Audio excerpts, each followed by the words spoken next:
Hey, welcome back everybody to another video on radiology.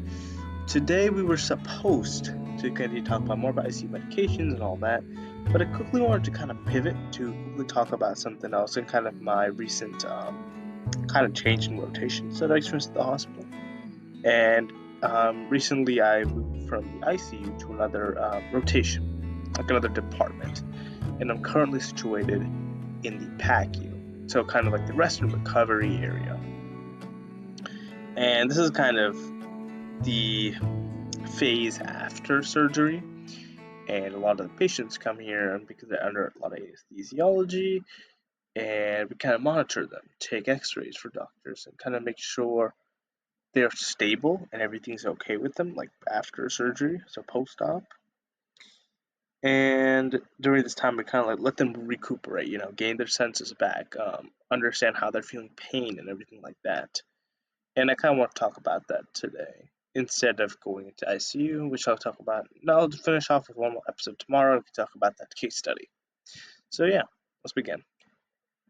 Again, there's really no need for this slide. I might take it off just for the next few videos because we're not going to be talking about it. Actually, maybe after next video. But kind of want to talk more about that PACU experience like I've been talking about. So what happens is I'm kind of assigned to a team, and it's a very different environment. So I kind of want to talk to you about that first. Now, the difference between the ICU and the PACU is very, very different. The ICU has these very large, spacious rooms. They are very compact, a lot of screens, a lot of precautions, a lot of machines, a lot of everything, because it is an intensive care unit. However, if you go to something like the PACU, it's a lot less intensive.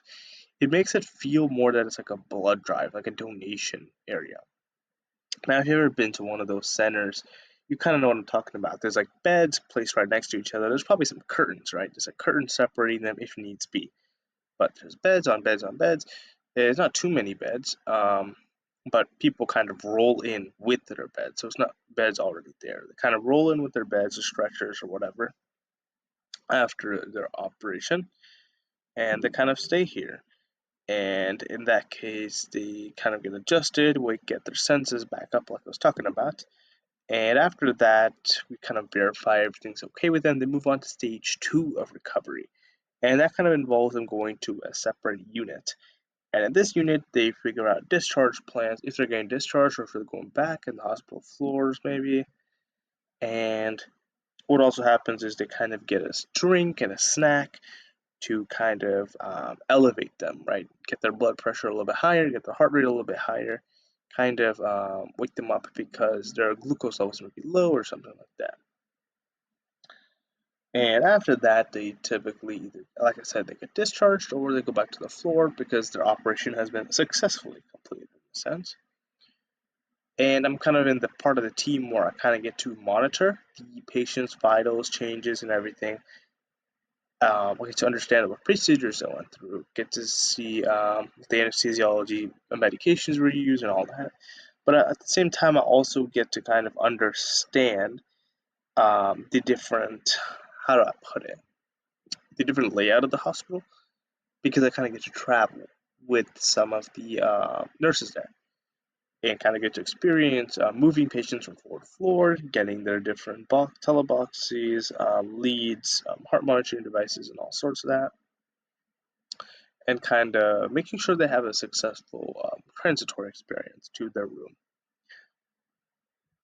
At the same time, we also get patients from pre-op, we transfer them going into surgery and all sorts.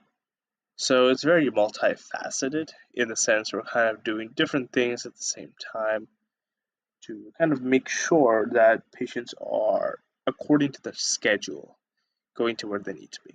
And that's kind of it.